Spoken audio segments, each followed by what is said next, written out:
Good evening, everybody. Thank you for being here for another inner hour. Appreciate you being here. I'm going to do what I always do, light my candle for a moment, give all of us just a brief pause to kind of collect our attention before we start together tonight. And and after I light, I'm going to turn the video off just for a second. I have to adjust one thing and then I'll be back.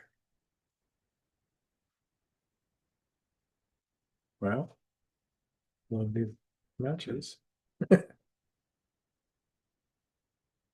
So far, my record with safety matches that you can't accidentally light is you can barely light them at all. So anyway, Pork dot and I.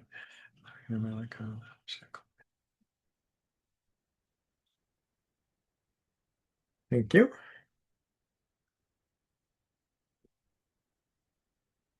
Alrighty.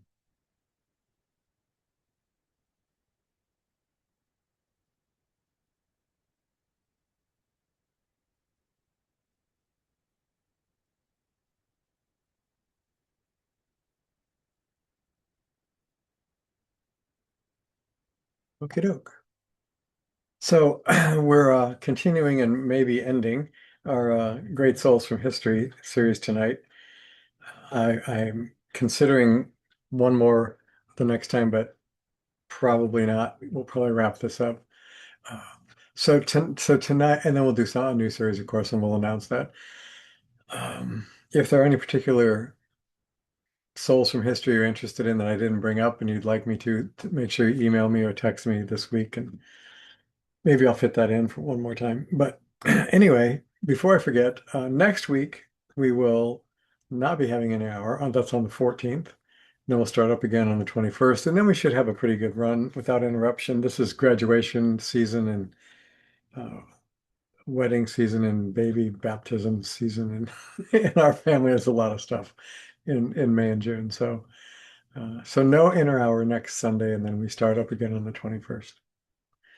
So tonight, we're basically, if we get to all of these, we're talking about three different people and kind of showing a relationship between them. And the the three people are Saint Francis of Assisi and also Saint Clare of Assisi. And then we're going to compare both of them to somebody else that nobody ever compares them to, I think. So we'll get to that later. But St. Francis was a very, well, first of all, they lived, Francis and Clare lived in the late 1100s, like 1180 to what, 20, he lived to 2026, she lived to 2053. So in the latter part of the 1100s and the first part of the 1200s. And they lived in Italy. And interestingly enough, during that period of time, the 11 and 1200s in Europe, particularly Western Europe, but in Europe, it was a remarkable time, one of the heydays for Kabbalah. There were a lot of Kabbalists, Jewish Kabbalist mystics in Western Europe at that time, and made a lot of innovations and did a lot of writings that were profoundly influential from that point forward in Jewish mysticism. Um, Abraham Abulafia lived during that time. For those of you who know anything about Kabbalah, you've probably heard of him. Um, we're not going to get into Kabbalah tonight, but it's interesting that they lived in that same time period. And not only was Jewish Kabbalah flourishing, so was Christian mysticism, which was a variation of a kind of Christian theology with Jewish Kabbalistic practices, and also Sufism, which is a mystic version of Islam. And all of those were thriving in Europe at that time. And unlike most other times in history, that was a period where all of those mystics intentionally connected a lot and shared techniques and shared experiences and shared writings and things. So it was a remarkable time if you're interested in that sort of thing. That was a heyday of that time. But we're going to focus on Francis, who, so far as I know, is not involved in those aspects. So Saint Francis, you can look up historical things about him if you're interested.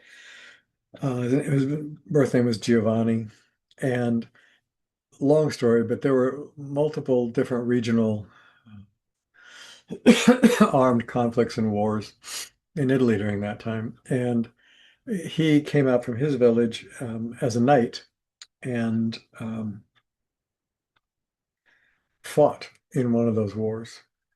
And he left thinking knighthood was noble and war was glorious, and experienced what the reality of war was, which is horror and pain and terror and gruesome beyond belief, which really shocked him. And in the course of his uh, fighting and so forth, different accounts say different things, was either wounded or took ill or both. But he was gravely ill and had a very high fever, during which he had a vision of Jesus, and which began with a vision of a cross in the sky. And then in this encounter that he had in his visionary experience with Jesus, kind of not unlike the Paul encounter in the New Testament with Jesus, it totally turned his life around. He he resigned from the army and quit being a soldier. He dedicated himself the rest of his life to peace and bringing peace to the world.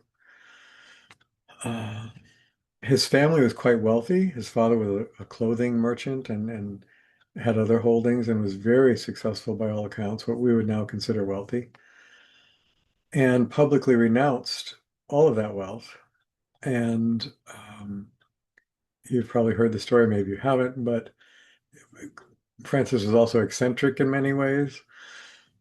And when he renounced all that, and left and was walking through the street to go kind of basically live in a cave, um, his father chastised him in front of the town about, well, sure, take all my money, take the clothes I gave you, but, and then pretend you're renouncing things.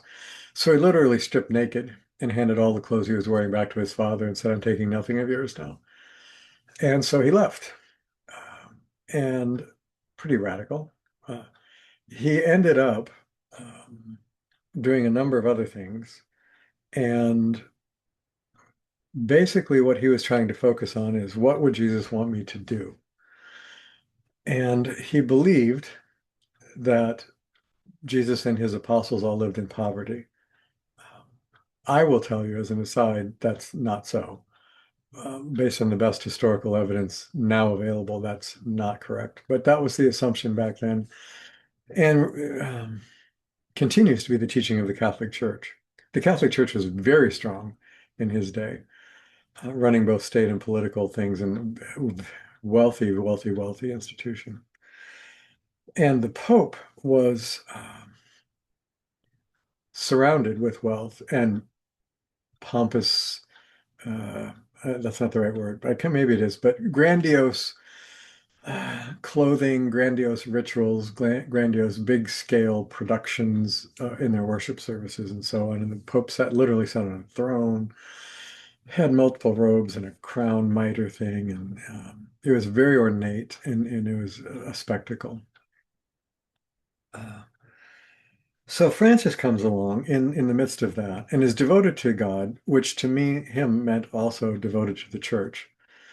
So he did not leave or criticize the church. But what he did do was, there was a church called San Damiano outside his village that there were just basically stones of it left. It was very old. It was in utter ruins. And he lived there in poverty, and he decided he was going to rebuild this small chapel as a place of worship for anybody who loved God, not just Catholics, anybody who loved God. Most Catholics who attended church regularly at that time also were wealthy and dressed in very fine clothes, and it was a social status thing as well as a worship thing for many of them, not all of them. So he wanted to build a place that people of the land sort of could worship, regardless of what they believed. If they loved God, they could worship at his church. So he was going to rebuild this church. So he started by himself because he felt he was being asked to do that, and literally began using the stones that were there that were still solid and mortaring them together and rebuilding this small chapel.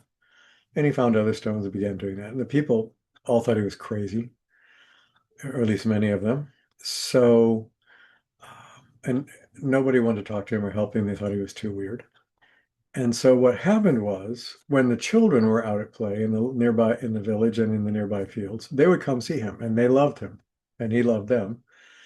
And they would help him start building the stones. And then the fathers got upset and forbade the children to do that. Well, they would still sneak out and do it. So the mothers who were not at trade, they were at home during the day, they went out to kind of fetch their children back and were so captivated by Francis and his love and his gentleness and his kindness that they started helping him build the church. So pretty soon, children and women were helping him rebuild this small chapel.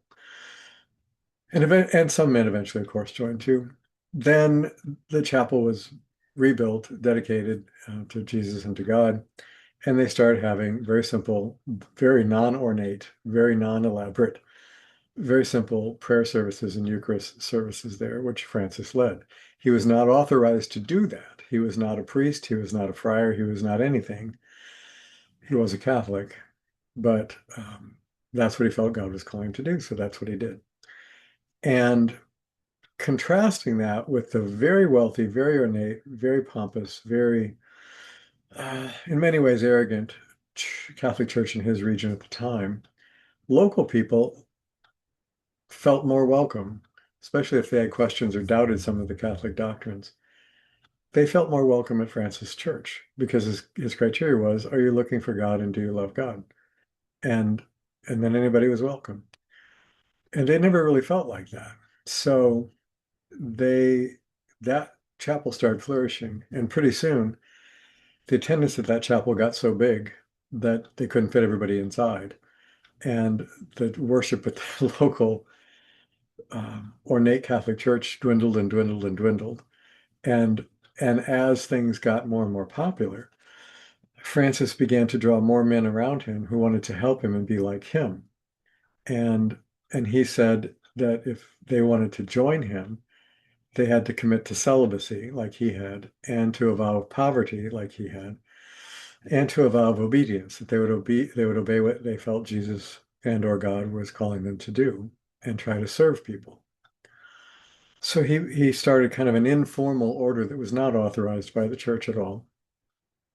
And they became very successful, especially among the peasant, if I can use that word these days, community, kind of the poor agricultural rural people and families. And it became a thriving thing, to the dismay of the local priests and bishop, who eventually complained to Rome and eventually complained high enough up the ladder to Rome that the Pope began to be concerned. And so the Pope called Francis and several of his brothers, which is what he called them, summoned them to an audience with the Pope in Rome, not expecting a pleasurable encounter there, but expecting to be chastised or perhaps even excommunicated from the church, which would have been a big, big deal to them because they believed excommunication really sent you to hell. So that would have been a big deal. And when they got there, Francis and his brothers arrived in poor burlap and sackcloth kind of garments, tied by a little sash around the middle, most of them bare feet, some in open sandals. And the Pope is on this throne with all these wealthy cardinals and trappings around him. And so he interviews Francis, and what's he doing and why is he doing it? And Francis just tells him. And as a result of that, the Pope, according to the story, again, comes down from his throne, comes down to the level of the floor of the sanctuary where they're meeting, and takes off some of his priestly papal vestments and gets on his hands and knees and bows down to Francis and says that the church has become so preoccupied with wealth and with teaching original sin that it has forgotten original innocence. And he thanks Francis for reminding him of that.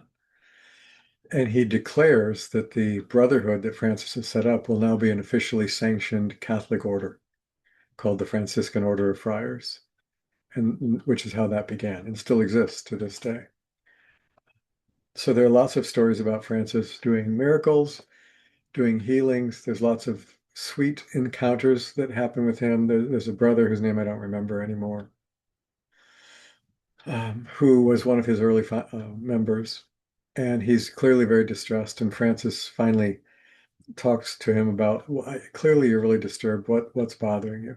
And so the monk admits to Francis that he's fallen in love with this woman in the village. And what he really wants is to marry her and have children and raise a family. But that's contrary to the vow they took of celibacy, so he can't do it. And he's really troubled because he's afraid God is angry with him. But what he really, really wants to do is raise a family with this woman. And Francis, instead of kicking him out of the order or chastising him for considering violating his vows, says to him, how could a God of love be angry with you for loving this woman and wanting to raise a loving family? That's what God is calling you to do, clearly. So go do it. And so that's kind of an extraordinary response in the climate of the time. The other thing about Francis is that he was a profound nature lover. And the story is that he was so harmless, so gentle, so kind-hearted that wild animals, wild birds, wild rabbits, wild deer, wild forest creatures nearby would literally come up to him and let him pet them. He would sing to them and talk to them and feed them. Uh, they would let him hold them for the creatures that were small enough to be held, like rabbits and birds and so forth. And there's all kinds of stories about that. In fact, if you see statues of St. Francis, you probably see him with bird on his shoulder or surrounded by animals or something like that. He's now the Catholic patron saint of animals. And that was a big deal to him. Nature was, to him, a demonstration of God's glory. And he wrote something that goes by a couple of different names, but it's very famous. If you haven't read it, it's in my opinion worth the read. It's usually called Canticle of the Sun, because the first line is praise be and blessed be brother sun. And sometimes it's called Canticle of the Creatures because he talks a lot about different aspects of nature, wind and water and sun and animals. And so it's a kind of a long poem or a long poetic prayer, and it's really quite beautiful. If you have seen the movie from Italy many, many, many years ago called Brother, Sun, Sister, Moon, that title is taken from the canticle. The sun he considered male, brother sun, and the moon he considered female, sister moon. And then he has brother air and sister water and different things like that. He calls them all brother and sister, all these different natural elements. And it's really quite beautiful. And the movie Brother, Sun, Sister, Moon is a really I found a very moving movie about his life and pretty historically accurate, I think. So, and if you remember back in the early 70s, a very popular Irish ballad singer of the folk movement and early pop movement named Donovan, he wrote the entire score for the movie. So it's all his music, which is really lovely. So Francis, the big thing with Francis in terms of his impact was, well, let me tell you about Clare for a moment, then I'll do his impact, and then compare both of them to somebody else. In the process of doing all that, his was entirely mail order. And he had a friend from the village named Claire, and she became so taken with what he was doing, and herself was so overwhelmingly devoted to God that she started helping Francis and the brothers. And she could not be admitted to the order because of her sex. But she participated very fully in many of the rituals, in some of the building, and lots of things they did, in feeding the poor and ministering to the poor and the sick, which was a big part of their ministry, like it was Jesus. She got a number of women, single women, who felt the same way and joined Clare, and they became kind of the women's core of the Franciscan men's group until Francis said that she should petition the Pope, which they eventually did. He went with her, and the Pope sanctioned them, and they became the order. You can look up the name, Google it. I think it's the Poor Handmaids of St. Clare or something like that. But Anyway, there's an order named after her as well. And both the women and men worked very closely together in that region between those orders. Probably their biggest impact was that this was a time, number one, it was a time when uh, poor people could not read the Bible because they were illiterate and because Bibles were not available, and because the Catholic Church forbade anyone except priests from reading the Bible. Uh, so your Bible study had to come from the priest. They had to tell you what it said and what it meant.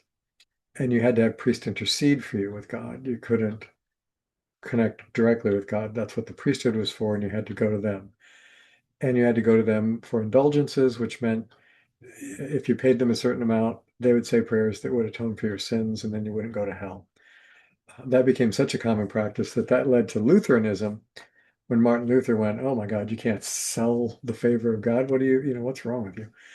So there are a number of things Luther objected to, though he was a devout Catholic, the practices they objected to. And he did not intend to leave the Catholic Church. He wrote a list of grievances saying the Catholic Church needs to stop doing these things. They're not in harmony with God.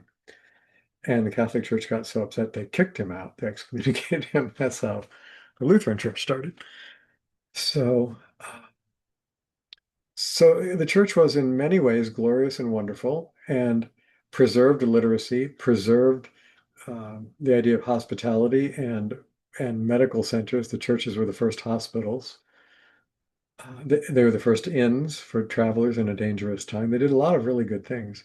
They also had a lot of corruption and power that they misused and did some terrible things because they were run by people and people do all those wondrous and terrible things.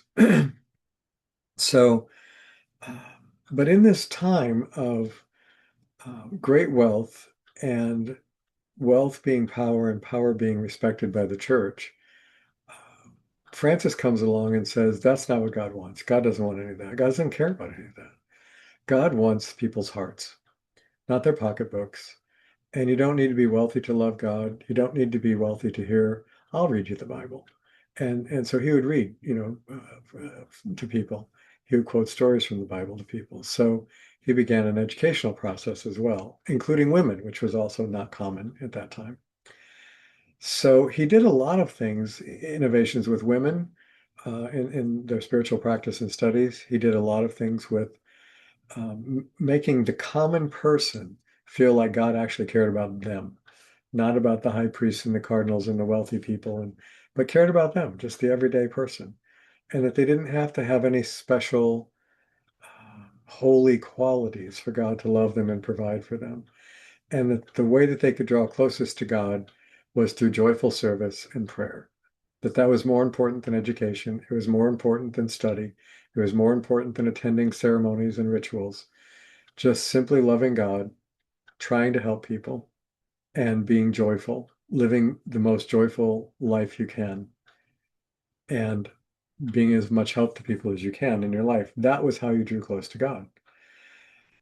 That was may sound wonderful and or commonplace to you, but it was anything but commonplace back then. It was a very innovative approach, and it really captured people, and still does. The Franciscan order still does wonderful work in many ways, and in many ways, I think, uh, to a degree at least, it still embodies a lot of his ideals. Certainly, it's flawed, as are all human things, but they have preserved many of those ideals and still carry many of them out. So that was a kind of a unique thing in his time and place and in his church.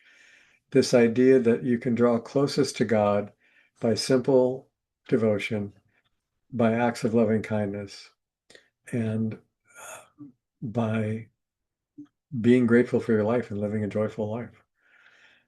So that profoundly influenced things thereafter and made some changes in the church. A lot of other groups began to spring up, different orders, St. Ignatius, the Benedictine order, some different things began to start in the church back then, with more focus on helping people and less focus on pageantry and wealth and so on.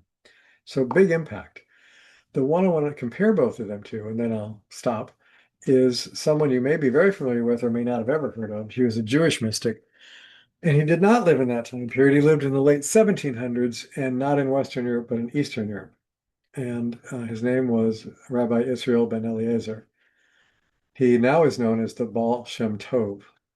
Baal means master of, Shem means name, Tov means good. So it literally means the master of the good name. And in Jewish mysticism, God's name and or names is considered very powerful and very holy.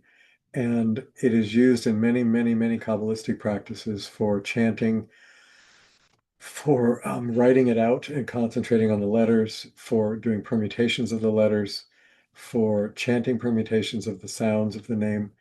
Um, it's considered a very, very powerful meditative contemplative tool that kind of elevates the consciousness into these higher regions, higher spiritual realms, higher awakening, higher enlightenment, however you might want to describe it. But in their own terms, you make an ascent through these heavenly palaces of higher and higher dimensions of being, angels and wondrous places you can't imagine. And the various heavens, there were multiple heavens in that tradition, until you reach the highest heaven and actually had a face-to-face encounter with the living God. So whatever you believe about that, that's what they believed about it. And so these names are very powerful. And the Baal Shem Tov lived in a very, very poor area. This is going to start to sound familiar. Surrounded mostly by illiterate peasants who could not read Hebrew, could therefore not read any of the Jewish Bible, the the Torah, books of Moses and the scrolls, or the writings of the prophets, or the writings, the wisdom writings like Ecclesiastes, Proverbs, Psalms, those sorts of things. Couldn't read any of that. Couldn't understand the Hebrew, some of them, because not all of them were Jewish by birth. Couldn't understand the Hebrew, some of them, if they went to synagogue. So they couldn't speak it, some of them, most of them couldn't read it. And again, Judaism at the time in that area was very rigid, very, very formalized, very structured, very letter of the law focus. And wealth was a big thing in synagogues, and where you sat in the synagogue and how close you sat to the rabbi or the cantor showed your status, and the poor, worthless people sat in the back. I'm not saying this has always been true of Judaism or every synagogue, but it was true at that time in that area in those synagogues. And so along comes the Baal Shem Tov, who by all accounts is an uneducated, illiterate peasant. He's kind of a nobody, and a weird nobody at that. There are stories about his childhood where he would spend his day skipping school and go out and sit with animals in the forest and talk to animals and trees. Like, how weird is that? Does that sound like Francis? Actually, yes, it does sound like Francis. The Baal Shem Tov loved nature. He spent a great deal of time in nature. He prayed in solitude and meditated in solitude in nature. He advised people to spend time in solitude in nature. And one of the biggest contributions of his that made a huge impact on future Kabbalistic teachings and writings in Judaism and made a huge impact on the Jewish movement was that instead of needing to read Hebrew and having to do rote ritualistic procedures at set times with set liturgical prayers that are already written out, as opposed to spontaneous prayer, instead of doing all of that and having to be wealthy enough to be educated enough to be able to do all that, he taught that that's not how you get close to God. That the way you get close to God is by living a life of joy and making everything that you can possibly more joyous and more beautiful. And so he would dance with the poor people of the village. They would have dances. They would have collect the food that they all had together and have meals together. They would sing. They would sing and dance into the night. He would tell stories. He was a famous storyteller. And most of the stories he told, he wasn't retelling. Most of them he was creating, if not all of them. And now those stories have been retold for hundreds of years and are very famous in Jewish tradition. And some are quite moving, and some are and they're very parable-like. If you take, say, pick 10 Baal Shem Tov stories and read them, and pick 10 Jesus parables and read them, really similar. Not necessarily the same themes, but kind of the same structure of how they start with very common everyday things and everyday people and put them in difficult situations. And sometimes that difficult situation resolves, and sometimes the story or the parable leaves you hanging and it doesn't resolve, but it always leaves you kind of looking at, oh, what did they learn from this? And that sounds a lot like me. What would I learn from that? So he was a master storyteller, as was Jesus.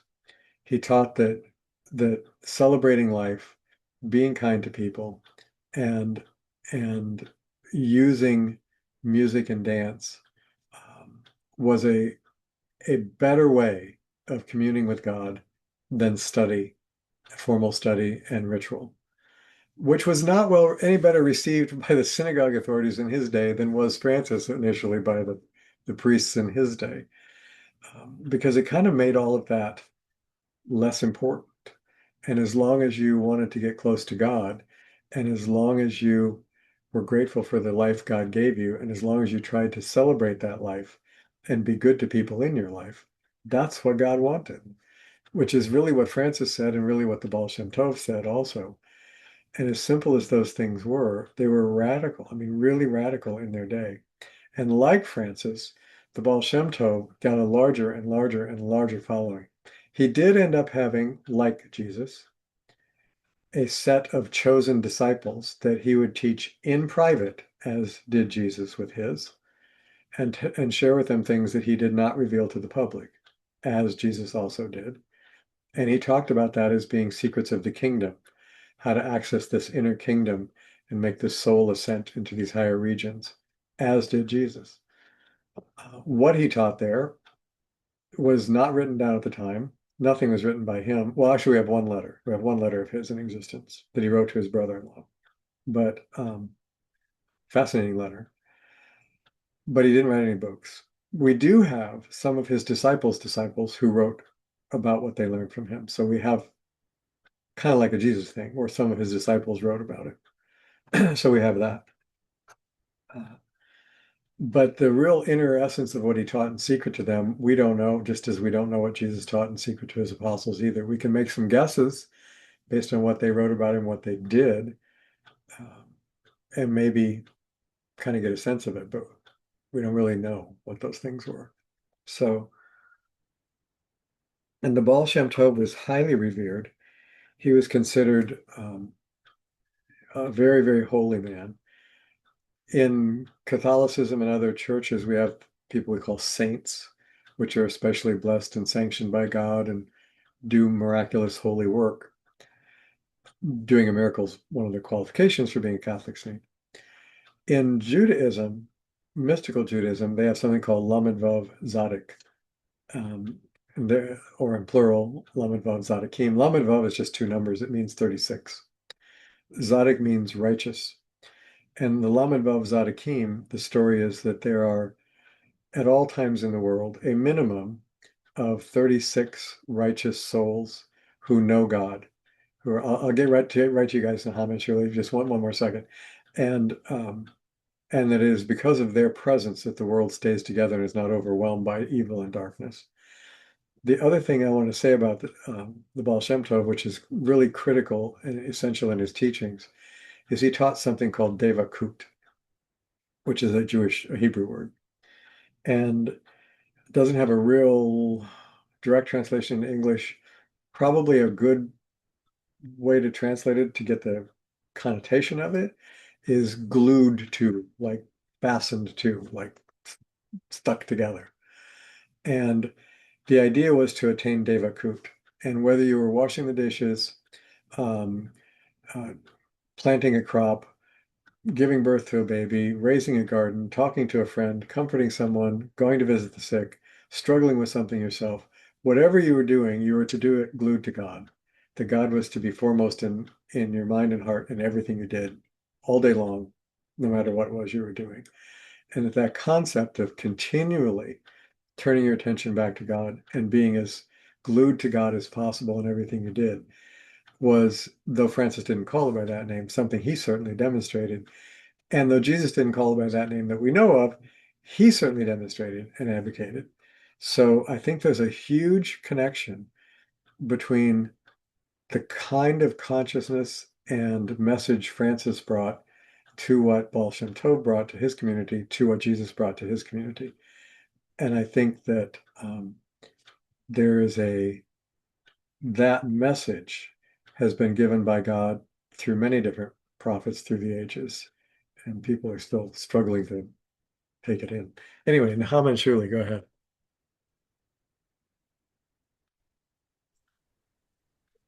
Hi. That's not very good light. You'll need to turn that on. There are two things. Shuli wants to talk too, but there were Great. two things that came to my mind with the Baal Shem Tov that I think we lose sight of, and I think it's probably true with these other individuals you're speaking of. Yeah. Oh, that's One, way better lighting. Thank you. yeah, sure. One is the Baal Shem Tov supported women learning. Oh, absolutely. I didn't mention that, did I? Thank you. Yeah, he certainly did. And the other thing is that he was a healer. People went to him and he used herbs and things like that. Mhm. And I mean, I just think of how there's stories of Jesus healing and Yeah. And that Francis. Yeah. Yeah. overlap. Yeah. And there's two very good books out on the Baal Shem Tov right now. One is more of it's written like a biography, and it's called A Tremble of Love Oh, by right. Right. Guzman. Yeah. That's And the other outstanding. is Rabbi Bert Jacobson of blessed memory, the last book that was actually published posthumous. Do you remember the full name of it? Julie has it. But he's Good. done tremendous research. He spent his life trying to Wow. living in the presence, Presence. I do not have that book. I'll have to look for that. Thank you. Yeah. Yeah. But yeah, I think we can look at any tradition and Mhm. we will find figures throughout time that tend to repeat the same kinds of things to different audiences sometimes. Mhm. That's why the different traditions, and in ways that maybe because of how those cultures are, they need to hear it differently. Yes. But there's, that's not like there's not a lot of overlap. There's a tremendous amount of overlap. So Yeah. I agree. I totally agree with that. Yes. thank you. Yeah. And thank you for reminding me that I forgot to mention the women part, because Jesus included women in key positions. So did Francis, and so did, and yeah. And again, in all of those settings at the time, that was pretty rare, especially women's spiritual education or women having any spiritual authority of any kind was rare. So, yeah. Maybe I remember because I'm a woman. Yeah. Yeah, Shuli, go ahead. Okay. Well, first, sorry to give you no weather update because not much has changed. Okay. So he's not on, and that has us worried. Ah, well, that's because she is with our granddaughter from Oklahoma right now who's visiting. So she's Uh, not on, but it's a good thing. Yeah. Yeah. okay. All right. Then I'll give her a bye, and she'll have to get her weather poking in a week or two, or whenever we annoy each other next. Okay. Okay. And you can also, while you're at it, give James a finger pointing, a good guilt trip, because he was on and then off. Oh, yes, I saw that. So I don't know what occurred, if it was a connection issue or something came up for him, but yes, we'll let him know that we noticed his conspicuous absence after he was here. Tell him he gets a finger pointing from me, a guilt. Will do. Okay, thank you. Yep, you bet. Okay, Lance is on, so I'm not worried about that. No, okay, so I'm going in the other direction with my two things. Okay. One is when you're mentioning about the structure of that everything was very structured and Yeah. very strict Yeah. in both senses of the it made me think in both Judaism and Christianity, you have that as women and just people in general. I know it was the times of being illiterate, Yes. of keeping certain people illiterate or people in general illiterate Yeah. throughout the years. As a way of controlling. Right. And there's the whole thing again, which was my other comment about technically do as I say, not as I do. Uh-huh. What I say is what I say, and you should believe what I say. Uh-huh. And that's where it gets that slippery slope in religion, too, where what you're preaching is what sort of is, there's no questioning. Right. And I know you get that in all religions to some degree or another. And it's still there and it just drives me nuts. It drives me nuts too.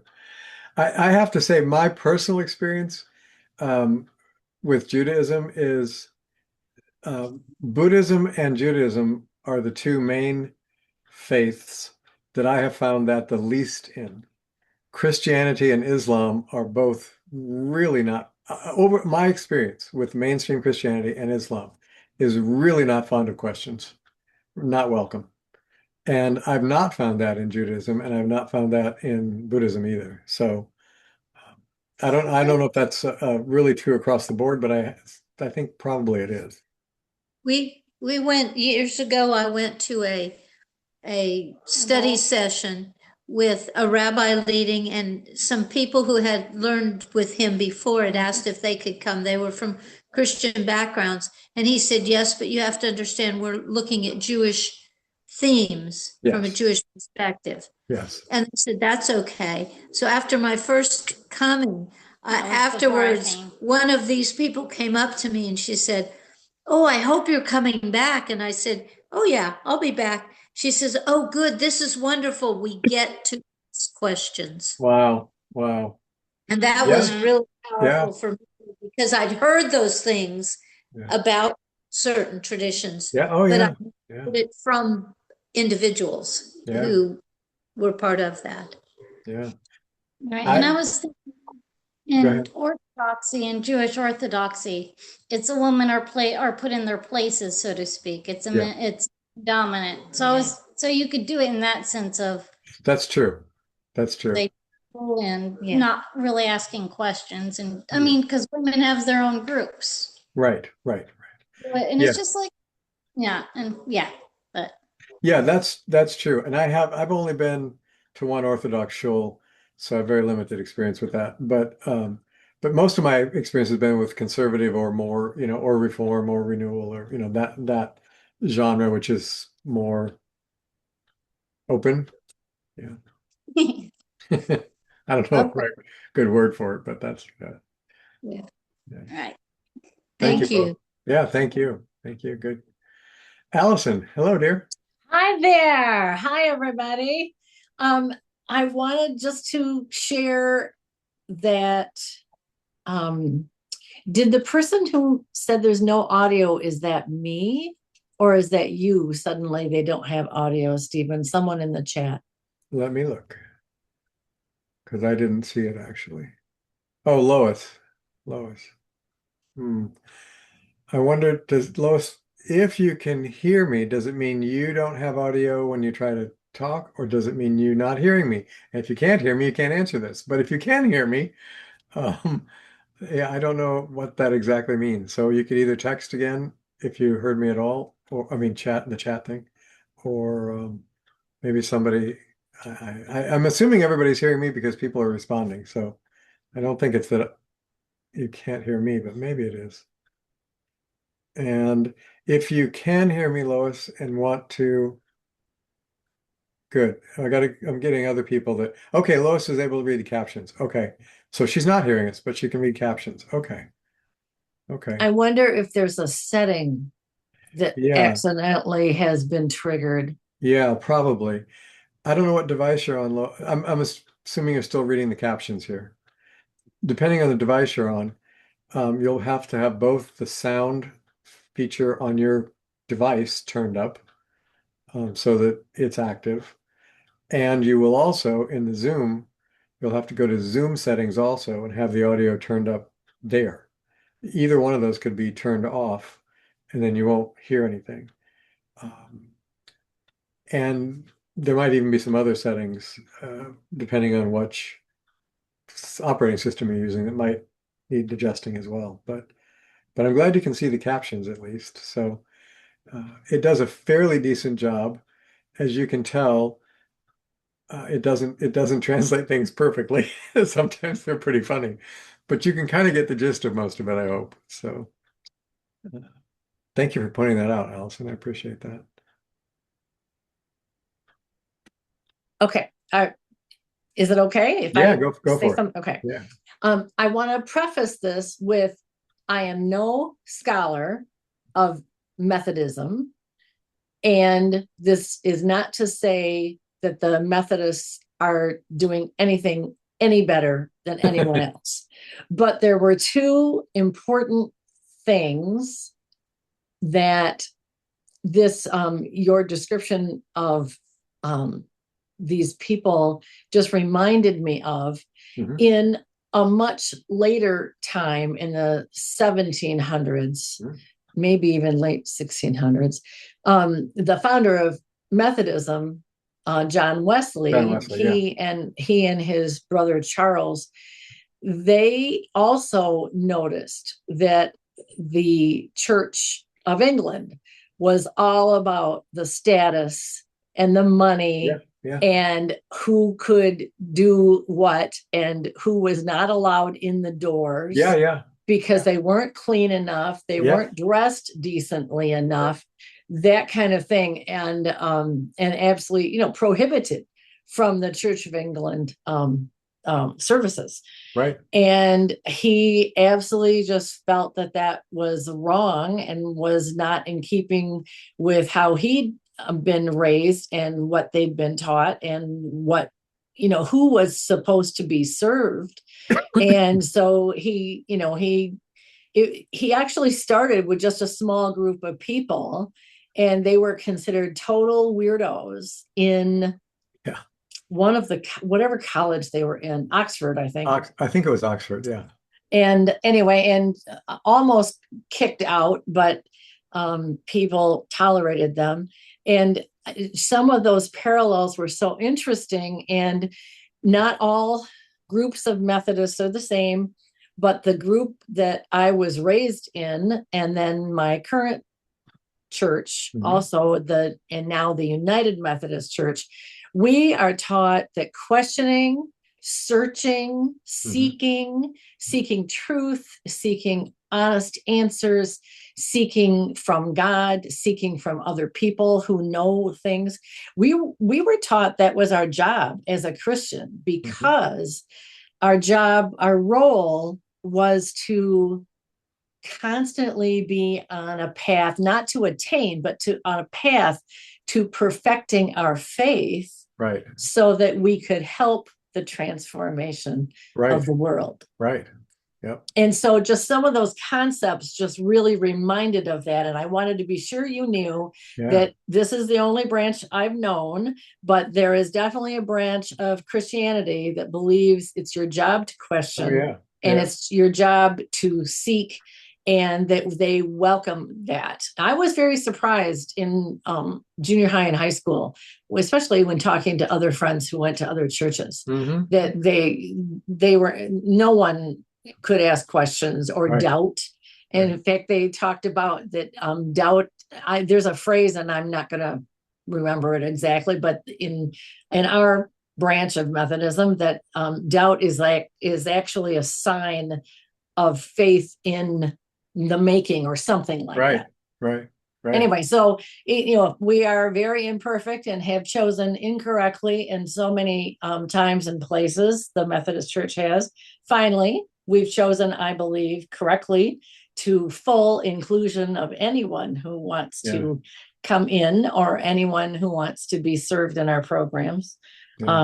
Finally, on the right side of history. But anyway, so very imperfect, like all human institutions, but a lot of sincere people who were really trying to do what Jesus said. That's wonderful. And you're fortunate to have a church like that in your area.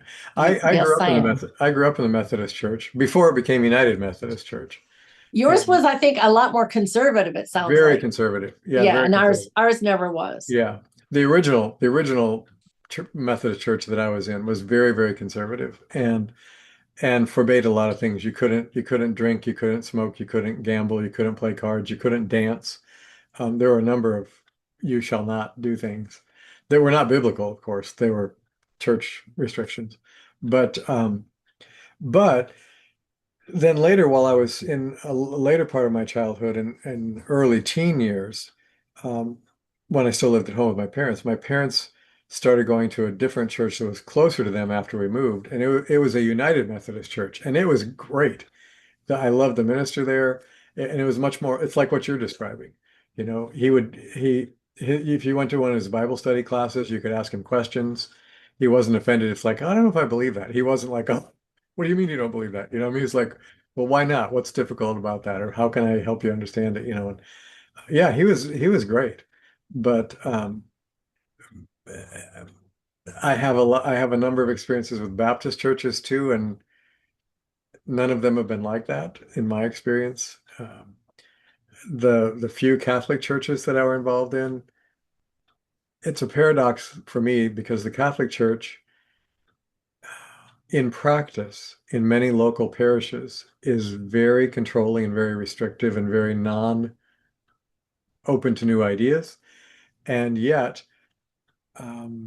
as a whole, the Vatican Library has all kinds of stuff that would freak people out if they read about it, that the church knows about, that that they're studying. And but you have to be at a certain level to be able to access those things and study them. And so it's kind of a paradox of things. And a friend of mine who was a Catholic priest, for a short time, and then I don't know the right word, but didn't do it anymore, resigned, whatever the word is. Uh, he was taught a lot of things that I teach in my classes about Jesus and the Bible that mainstream Christianity, for the most part, doesn't talk about, but they were trained in that. But they didn't teach it to their congregants. They taught it to the priests.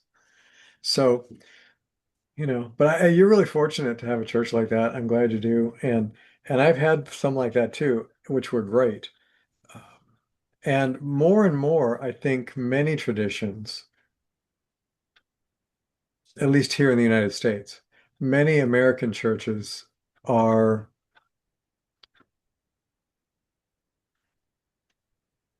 I think one of the things that's happened is that since the 60s, formal church membership in traditional faiths has diminished radically. And now is starting to make a comeback. And I think part of that comeback is the loss people have felt from not having moral guidelines and parameters and any real religious foundation. And part of that, I think, is that for churches, synagogues, whatever, mosques, to be viable in the current culture, I think they have to be more eclectic and more inclusive and at least more willing to have conversations than some of them used to be. So I think there is an expansion, which I think is a good thing, happening where there's more willingness to have actual discussions as opposed to just indoctrination and kind of a closed attitude toward everything else. So, If you don't mind, I'm going to add something yeah, that might be wrong, but it also seems, I think you're right for some of the churches who are looking around and thinking, wow, we're either going to change or close, yeah, because that's yeah. happening It's all happening all over, across, right? all across Yeah. the United States anyway. And the other thing that I think is also happening is that as more and more people buy into a lot of the fear that's happening, Oh, and often oh, with very good reason oh, yeah, to be yeah, yeah. afraid of things happening in the world, but they're also buying into some of the very more restrictive. So I think you have both I think you have both things happening. I think you have churches who are getting more and more open and inclusive and, open to this eclectic kind of, and much more tolerant of different kinds of views. Yeah. And then also other churches who have gone totally in the opposite direction. And here you do these 10 things and you can be acceptable to God. Exactly. Follow these 10 rules. Exactly. Yeah. I think that's very true. I think in times of fear like that, some people feel much safer in a much smaller, controlled environment. And so those churches have a lot of the traditional do these 10 things, you're right with God, do these 10 things, you're going to hell no matter what. That kind of a framework where everything's really clearly delineated and very strongly controlled. And I see in both of those, I think you're right. I think both of those are on the rise. The thing that encourages me is the willingness to talk and be more tolerant, not of horrible behavior. I don't mean that, but more tolerant of ideas, more willing to talk about ideas. The thing that's kind of scary to me and the reactionary thing with all of the kind of much more tightened down things is that it's not a real big step from that to fanaticism. And if you if you move over that line, whether it's Christian, Muslim, whatever, bad stuff happens, So and that's what's happening in this country right now and in Right. some others. The Christian nationalism movement is incredibly dangerous. Yeah. So there's, it's one of the, you can find that fanaticism in almost any tradition, and thank God it's usually a small percent, but I really hope we can keep it to being a small percent and not have those things grow, because it just makes the world so much worse in every way. But anyway, yeah, thank you for all those comments, Allison. Appreciate it. So we're almost at closing time here. Anybody else have a comment you'd like to share before we wrap up, or a question?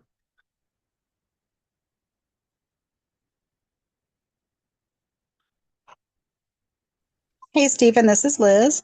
Hey, Liz. I want to hear more about the Baal Shem Tov. If there was anything you didn't get to say today, I want to hear more. I love hearing about him. Wasn't anything. I hardly said anything. I mean, it's Right. it's a Right, we need more.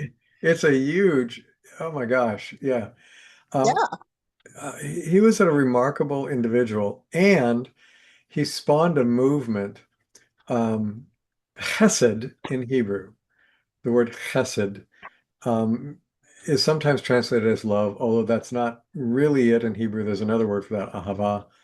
Chesed really is more loving kindness, like an energy and action of loving kindness in expression. And so the movement that the Baal Shem Tov started, once it all grew, became called the Hasidic movement, based on the word chesed, the movement of loving kindness, basically. And it was a very freeing movement where everybody was welcomed by God. All you had to do was love God, express your joy to God, be kind to people, that sort of thing. And ironically, the Hasidic movement today is a very rigid movement. The dances that they do are not spontaneous celebrations. They're ritualized, very fixed movements that are done at certain times. And like many other things, it gets, as time goes on, people kind of codify things more, regulate them more, and limit them more. That happened to his movement as well, as it did, of course, Jesus' movement and so on. Then probably the simplest thing to do would be to get the book that Shirley was talking about, Living in the Presence, or just do some internet searches on the Baal Shem Tov, BAAL SHEM TOV. There's a lot on the net about him, and A lot of miracle stories, a lot of healing stories. One of the famous, I'll do this last one, and we'll go back to Shirley and Hama to wrap up. One of a genre of stories about him that's famous is that he had this carriage that he would take his disciples to places on, different villages or far, far, far away cities. And and their travels were almost always magical. They would traverse days worth of journey overnight, or they'd take an overnight journey and it would last for weeks. Um, they they would they had all these magical encounters and experiences in traveling with his presence. And so not only did he do miraculous things in terms of healing and all that, he seemed to be able to almost like manipulate time and space, according to some of the stories. And so he's a really fascinating character, and there's lots written about him, lots of things of his story, lots of collections of his stories, of the Hasidic tales, as they're called. Lots of books of those out, anthologies of those stories. But you can find a lot about him on the internet, or if you can find that book Shirley was talking about, which I don't have, but I'm going to look into. That sounds good. Stephen, if you're looking for topics for classes, I can take 3 months of the Baal Shem Tov. I'm not kidding. Well, thank you. We'll You think probably have that about, much stuff. Yeah. thank you. Yeah, he was a remarkable guy. I Can have, we I have so many stories about him, but we're out of time. Yeah, go ahead, Shirley or Nahama. I just wanted to introduce our friend Bob, who had a comment he wanted to make. Oh, yay. Great. Hi, Bob. Welcome.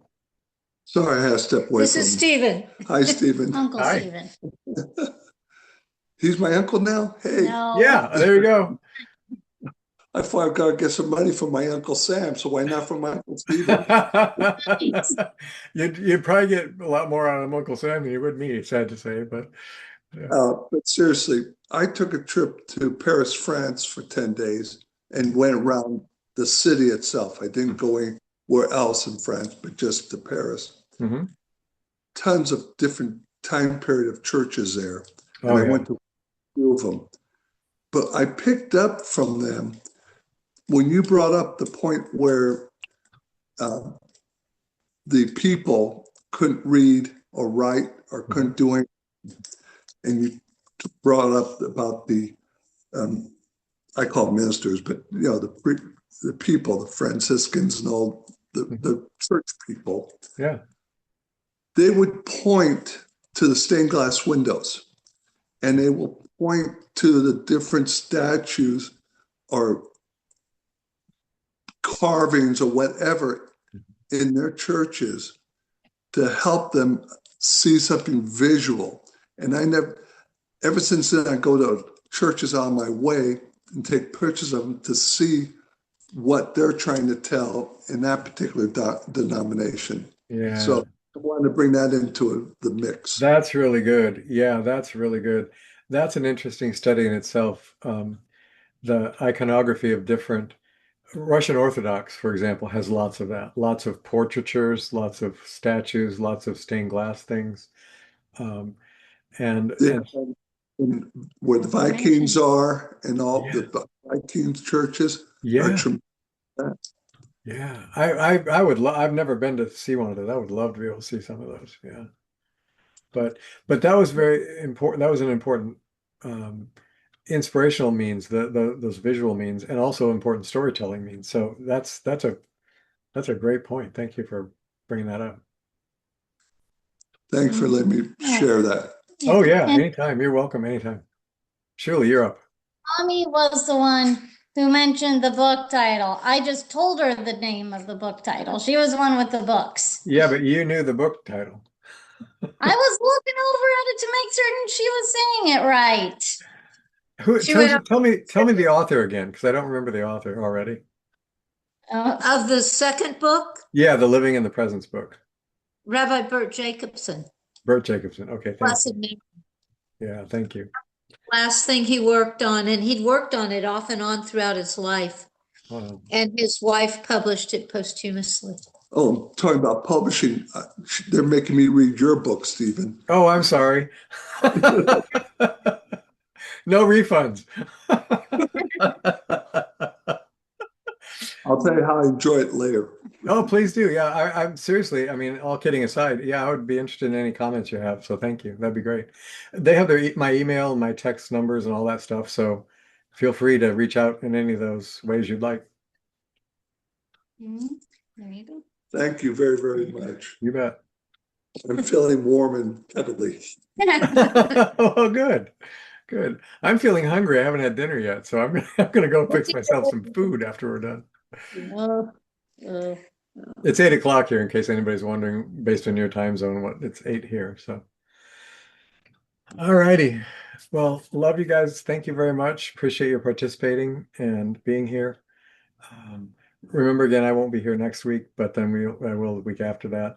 And thank you, Liz, for the Baal Shem Tov idea. I will give that some thought. Probably will do something on that.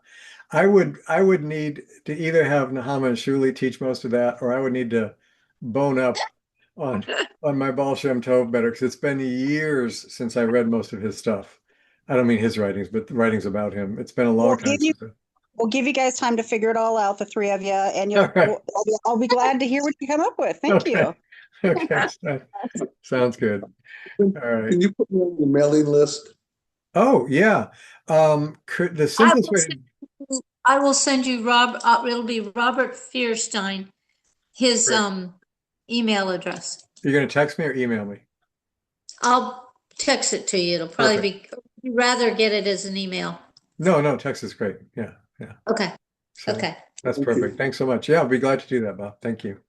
Is it okay to call you Bob? You go by Bob? I go by anything as long as I get dinner. Well, then you should show up at my house, because I'm about to make some. So And Dana. But real quick, my email address is photobob321@gmail. Oh, that's guess pretty what? easy. Hold on. I'm just gonna write it down. Good. Like It's really easy. PHOTO, Yes. Bob. He's a photographer. Photo Bob at 321 at No. No, photobob321 at gmail.com. Got it. Correct.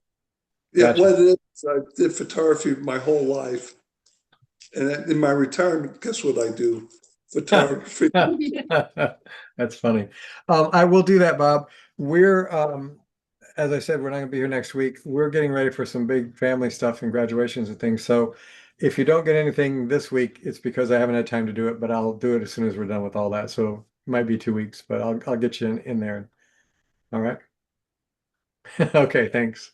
All right, love you guys, everybody. Have a great week. You take care. Thank you. We'll be in touch as soon as we get back. Bye. Love you. Bye. Love you.